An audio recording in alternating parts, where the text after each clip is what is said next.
Hi everyone. This I think will be the final video in the photometry series. So I'm hoping that we've got to the stage where you can actually run the photometry process as I've been demonstrating, but I need to finish off some items that I've been glossing over and just pick up some details that you'll find useful in the future going forward. So first thing I want to look at is astro art, and some things that, as I say, I've rather glossed over. Well, firstly, just to say I have now. John uses Service Pack 5 as well. I'm now using the latest Service Pack, which you can get from the website, the AstroArt website, and so this service pack is not required for the code that I've released as we speak, but in the future I will be releasing some changes which will probably make use of some new features that are in Service Pack 5. So just to say that it's quite okay for you to put Service Pack 5 on, everything will work fine. Now, some of the things that I have rather neglected are, if we go to preferences in the file menu and look at the stars menu, I've mentioned the apertures which you need to set depending on the star that you're the size of the star in pixels.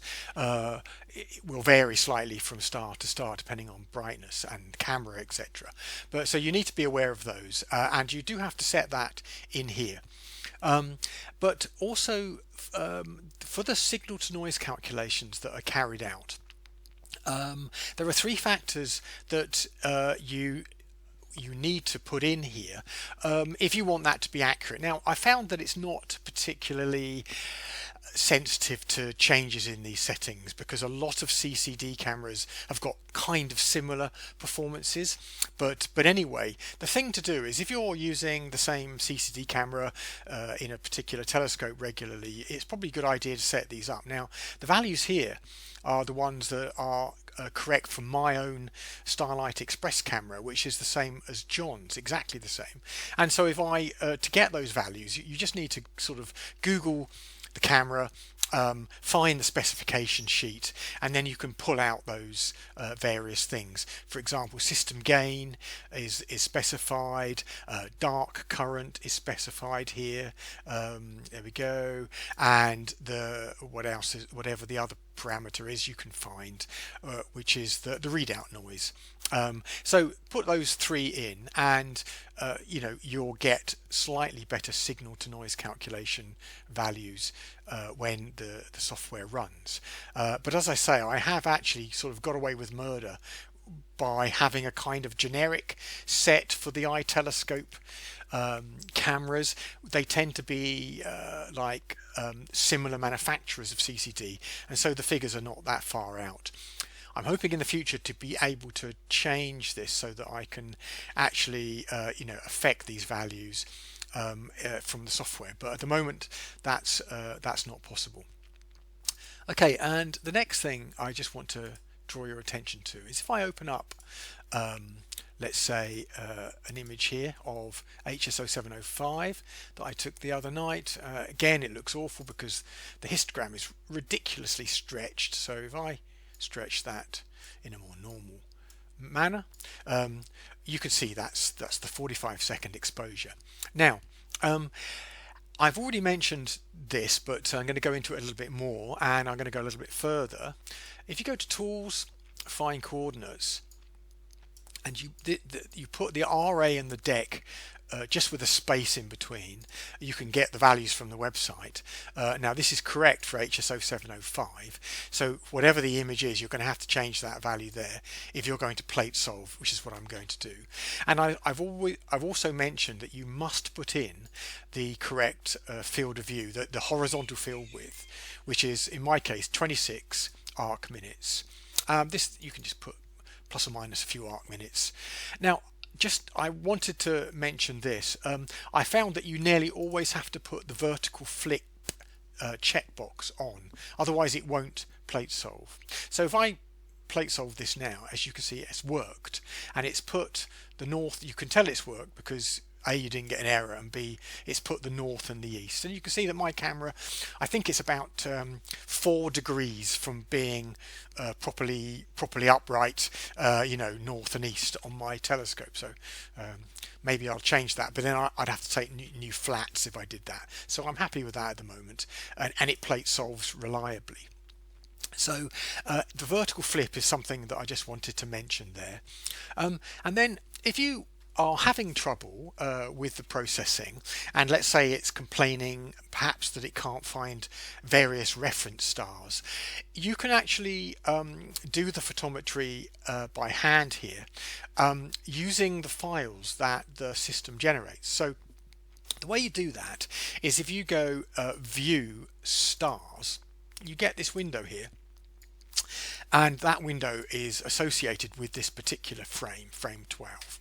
And one thing I can do is I can right click on there and say find stars, and I can say, oh, give me 20 stars. And what it's done is it's plate solved. It's already plate solved, so it's now showing, as you can see as I'm moving around, 20 stars, and it's giving their coordinates, their full width half maximum x and y values, signal to noise ratio, right ascension declination, etc., and the ADU values. So that's very useful. But what we want to see is we want to see the actual reference stars that we have programmed in, and also the target star, and we also want to see any check stars. So if I right click on there, and I'm just going to delete all of that. Now when you look into this works after you've run the photometry. Okay, so if I go into my working folder for HSO705, there is a after the process has run, there is a handy file called varref to use .text, and this has been generated by John's clever AstroArt script automatically, and it gives all the details and the magnitudes of the check star and the reference stars and the actual target star that were actually used in the photometry process. So if I now armed with that information, if I right click on this window and go open, I can actually select that file and press open, and what we now get is not just 20 random stars that it's found, probably the 20 brightest stars. It's found here. I'm clicking on the top star here, and you can see that the crosshairs have gone on to the target star. That is HSO705, right in the center of the frame. And if I click down, you can see it moving. Can you see the blue reference? Those 1, 2, 3. There's 5 reference stars and a check star. Okay, so the check star is used basically it's another star that the photometry is performed on, and hopefully the check star is not a variable star and it give a lovely flat trace across the time. So obviously this is the variable, this is reference star 1, 2, 3, 4 and 5. Now if your field of view is too small, for example, that might be the reason why AstroArt was complaining about reference stars not found, or maybe the image is just very poor, and maybe not enough exposure or something, and the stars are too faint to be registered. But if you can do this by hand, you will be 99.9% sure that the system will then perform correctly, and this is just the way that you do photometry in AstroArt by hand. So if you didn't have the automated process, you'd have to do something like this. And in fact, if you can go one step further and you can click on the left hand side here, you can do this button here is photometry. If you watch the magnitudes as I click, you can see now that the magnitude of HSO705 has been calculated and the magnitude of the check star has been calculated, and it gives the O-C values for the reference stars. As you can see, they're very close. So this is all looking good, and it also gives you the full width half maximum. So if you had chosen a full width half maximum that was a bit wrong, let's say you'd chosen a value of 5 for the aperture, that would be too small. So you'd be better off rerunning this with a value of about 12, 13 or 14 for the full width half maximum there. As you can see, about roughly twice the value of the full width half maximum value. So this is a very useful thing to know how to do. Again, so what, you open an image, you plate solve it using the tools find coordinates button, and you can play around with those settings, and then you go to view stars and right click and open the handy text file. So that's how I did that. So okay, so I think that's all I want to say about AstroArt, and I don't want to save that. And finally, I just want to pick up a couple of extra details of the program itself. So I'm just going to run it. I'm actually in my Python development program here. So here we go. Here's the program. I just wanted to mention a couple of things about the files that are giving you these lists. I'll deal with the observatories. Here's the list of observatories that I happen to have in the system. Now you can change that, you can edit these, and you can add to this, and it's the actual file that is used is stored in the development folder for where you put the Python program. So I'll show you where it is in your projects folder that you've installed. Now mine's a bit big, it's got a few more files than you will have. You will find a setup folder, and in there is an obs list.txt. Open that with Notepad, and you can see that there is simply a line of tab separated values. Okay, so I've used a tab so that you can put commas in the names. Okay, so it's not a comma separated, it's a tab separated line, and you basically need 1, 2, 3, 4, 5, 6. There's 7 fields: the observatory name, the longitude, the latitude, the elevation, the image scale in arc seconds per pixel, the name of the telescope, and the camera. And you can see I've been a bit lazy with the iTelescope one, so I've just put T17 and T17 CCD. So I haven't actually put the details of T17 and the actual CCD, but you can go and look those up. But so maybe I might want to add a little bit more detail to this. So this is how, if you want to add a new one, what I would suggest you do, you take a copy of one like this one and you paste it at the bottom, and then you would simply edit the fields and just make sure that the tabs are kept in place. Okay, and you will have added a telescope to the list, or an observatory. Okay, so I'm just going to come out of that without saving, and then lastly I'm just going to mention the var form file. Now I've given you a working var form file. I'm going to open that. Again, it's a text file, it's a comma separated file. If I go to it here, okay, sorry, I'll do it in a text editor, data, astro, so I'm just going to find my version, which is in here.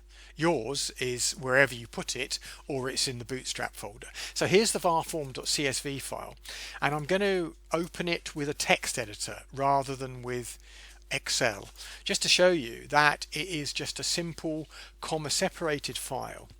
Now this has come from John's sort of master spreadsheet that he's been maintaining over the years, and we've been adding stars to this. Now basically what this is a complete comma separated list of details about the variable itself, and all of the reference and check stars are there. Now be careful in editing this. I wouldn't recommend you edit this. If for any reason you would like this changed, let's say that the reference stars, you wanted a couple of different reference stars from George's lists put in here, let me know or John know, and we will edit this file for you. Now, I mean, it's one of my things on my to-do list to make this a bit more friendly. What I'll probably do is make a little Python program to edit this file in an elegant manner, so you can add a star and edit a star, and it will show you all of the values. You just have to be a little bit careful because every comma's got to be in the right place, and things like that. So I just wanted to show you where the list of stars came from in the first place, and it is in this file. Okay, so that's what affects this list here. Okay, so now you know where the two lists of information come from. And that's it. I think I've shown you all the little details I wanted to mention, and I believe that's the end of the series. And the only thing that I'll do now to release any more information is if I've made a new development or a new version. But for now, that's it. So thanks for watching.